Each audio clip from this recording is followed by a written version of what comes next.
Hi guys, నేను ఇవాళ soya chunks తో కర్రీ ఎలా తయారు చేసుకోవాలో చూపిస్తాను అనమాట. దానికోసం ఫస్ట్ మనం వాటర్ని అయితే కొంచెం బాయిల్ చేసుకోవాల్సి ఉంటుంది. నేను వాటర్ పెట్టేసుకుంటున్నాను. కొంచెం ఈ వాటర్ బాయిల్ అయితే సరిపోతుంది. వాటర్ అయితే మరుగుతున్నాయి. అందులో నేను 1 కప్పు సోయా చంక్స్ అయితే తీసుకున్నాను అనమాట. ఇందులో వేసుకుని గ్యాస్ అయితే ఆఫ్ చేసేసుకోవాలి. ఒక 2 మినిట్స్ అయిన తర్వాత వీటిని స్ట్రైనర్ లో వేసుకుని వడకట్టేసుకుని గట్టిగా పిండేసుకుంటే సరిపోతుంది. నేను స్ట్రైనర్ లో వేసుకుని వడకట్టుకుని గట్టిగా పిండేసాను. ఈ విధంగా అయిపోయింది. దీన్ని పక్కన పెట్టేసుకుందాం.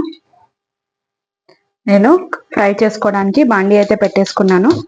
గ్యాస్ వెలిగించుకొని అందులో ఫ్రైకి సరిపడా ఆయిల్ అంటే ఒక 2 గరిటెలు అయితే యూజ్ చేస్తున్నాను. నేను ఫ్రై ఐటమ్ కాబట్టి కొంచెం ఆయిల్ అయితే ఎక్కువే పడుతుందిగా. ఆయిల్ అయితే హీట్ ఎక్కింది. అందులో ఒక 1/2 స్పూను జీలకర్ర అయితే వేసుకుంటున్నాను. జీలకర్ర ఫ్రై అవుతున్నప్పుడు 1 కప్పు మీడియం సైజు ఒక 4 ఆనియన్స్ అయితే నేను తీసుకున్నాను. అది ఒక 4 పచ్చిమిరపకాయలు,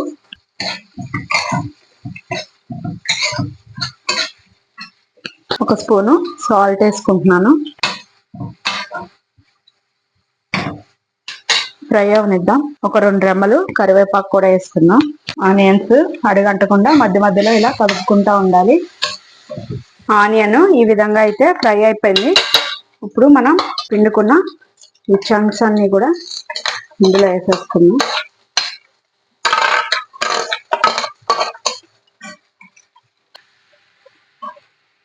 ఇందులో ఒక 1/2 స్పూను పసుపు, 1 స్పూన్నర, ఈ క్వాంటిటీకి నేను 1 స్పూన్నర గరం మసాలా పౌడర్ కూడా యాడ్ చేస్తున్నాను. ఇది రైస్ తో చాలా బాగుంటది. చపాతీతో కూడా తినచ్చు, బట్ దానికన్నా రైస్ తో అయితే ఈ కర్రీ చాలా బాగుంటది. ఫ్రై అయిపోతుంది. అది ఇప్పుడు మనము 1 స్పూన్నర కారం కూడా వేస్తున్నాను.